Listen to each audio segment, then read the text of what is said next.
क्या है जरा गौर से सुनिएगा कि डूबता वही है जिंदगी में जो तैरता नहीं है।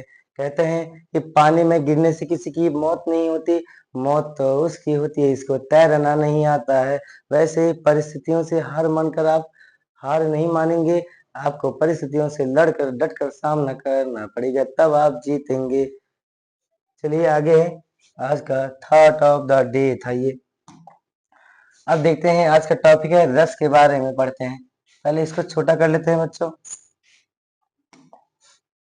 इसको अभी नहीं देखेंगे, ये अभी रुक जाइए थोड़ा सा। बेबी तुम उधर चलो, बेबी मतलब बच्चा होता है, बच्ची होता है। गलत वर्ड नहीं बोल रहे हैं बच्चों, नहीं तो कुछ लोग सोचते हैं गलत बोल रहे हैं सर। बिल्कुल कदापि नहीं गलत बोल रहे हैं, ठीक है। बेबी मतलब बच्चा, बच्ची, बेबी किसी का नेम भी होता है। आगे है आज का टॉपिक बच्चों है रस। रस रस, सबसे पहला नंबर, रस को इंग्लिश में सेंटीमेंट्स बोलते हैं। क्या बोलेंगे? SENTIMENT, sentiments. या फिर आप इसको एक नाम से और जान सकते हैं, इमोशंस, EMOTIONS, इमोशंस। रस को इंग्लिश में, ये काव्य शास्त्र वाला रस है बच्चों, नहीं तो गन्ना का रस, पीने वाला चीनी का रस, और भी प्रकार के रस होते हैं, वो वाला रस नहीं है। ये व्याकरण, हिंदी व्याकरण वाला रस है, और भी पढ़ाए जाने वाले प्रकार के रस है। तो रस, रस बेटा बढ़िया से देखिएगा, रस का जो शाब्दिक अर्थ है, सबसे पहला नंबर रस का शाब्दिक अर्थ यहाँ पर मिला होगा। रस का शाब्दिक अर्थ क्या है? आनंद प्राप्ति करना है। क्या है? आनंद प्राप्ति करना है। आनंद चाहे ऐसे लिखिएगा, ये गलत लिखे हम, अरे पता नहीं क्यों बच्चों गलत हो जाता है, ये आनंद प्राप्त करना होता है। ये लिखो चाहे ऐसे लिखो, आनंद, ठीक है। रस का शाब्दिक अर्थ क्या है? आनंद प्राप्त करना। जैसे कि क्या होता है, दादी ने कविताएं कहानी सुनाया, मजा आता है, तो वही तो आनंद है। रस का शाब्दिक अर्थ क्या है? आनंद। तो जिस कविता कहानी को सुनकर हमारे मन में आनंद की प्राप्ति होती है उसे रस कहते हैं। तो वैसे ही लिखा है कि बेटा यहाँ पे जो बहता है, जो भाव में, जो भाव रूप में हृदय में बहता है उसी को रस कहते हैं। या फिर जिस काव्य को पढ़ने या सुनने से जिस आनंद की अनुभूति होती है उसे रस कहा जाता है।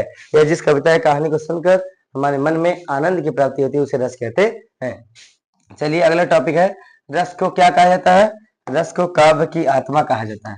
रस को काव्य की आत्मा कहा जाता है। किसी भी एग्जाम में पूछेगा काव्य की आत्मा किसे कहते हैं? रस को कहते हैं। पूछा जाएगा प्राण तत्व किसे कहते हैं? इसे ही बोलते हैं, रस को, ठीक है। पूछा जाएगा रस के जनक कौन है बेटा? रस के जनक भरत मुनि। रस के जनक भरत मुनि। रस के जनक भरत मुनि, आचार्य भरत मुनि, इज्जत से नाम लीजिएगा, आचार्य भरत मुनि। उसके बाद बेटा ये है कि नाट्य शास्त्र में 8 प्रकार के रस का वर्णन किया गया है, ठीक है। भरत मुनि ने कितने रस का वर्णन किए हैं? जो भरत मुनि थे ये 8 प्रकार के रसों का वर्णन किए हैं। कितने प्रकार के? 8 प्रकार के रस का। वैसे रस के जो प्रकार हैं वो कितने हैं? टोटली प्रेजेंट टाइम में 11 माने जाते हैं, और 11 का ऑप्शन ना दिखेगा तो 9 मानिएगा। 8 के बाद 9वां रस कौन सा था? शांत रस था। हाँ, कौन सा? शांत रस। शांत रस के बारे में कुछ अलग अलग चर्चाएं हैं। कहीं शांत रस के जनक उद्भट को माना जाता है, कहीं रूप गोस्वामी को माना जाता है। आगे है रस के अंग। अब बेटा देखिएगा, ये तो भरत मुनि ने लिखा है, विभाव अनुभाव विचारी संयोग आदर्श निष्पत्ति। तो रस के अवयव या फिर कह सकते हैं रस के अंग। रस के अंग बेटा है 4 प्रकार के। रस के अंग कितने हैं? 4। पहला नंबर कितने हैं? क्या है? अस्थाई भाव होता है। क्या होता है? अस्थाई भाव होता है। दूसरा होता है विभाव होता है, अस्थाई भाव, विभाव। उसके बाद अनुभाव होता है। उसके बाद अस्थाई भाव, विभाव, अनुभाव तथा वो व्यभिचारी या फिर कह सकते हैं संचारी भाव, ठीक है। संचारी भाव, इसके 2 नेम है, एक व्यभिचारी भाव भी है। व्यभिचारी भाव। तो अस्थाई भाव, विभाव, अनुभव, संचारी भाव या इसी को बोलते हैं। ऑप्शन में पूछेगा व्यभिचारी भाव किसे कहते हैं, संचारी भाव। पूछा जाएगा कि संचारी भाव की संख्या कितनी है, 33। ध्यान दीजिएगा, गलत होगा तो कमेंट करिएगा। चलिए आगे है, इसको आप डिलीट कर सकते हैं, अब कोई वर्क नहीं है। नहीं तो अब इसे कह सकते हैं कट हो गया, ये आ गया। अब रस के प्रकार हैं, रस के प्रकार हैं। आप रस के प्रकारों को अच्छी तरह याद कर सकते हैं।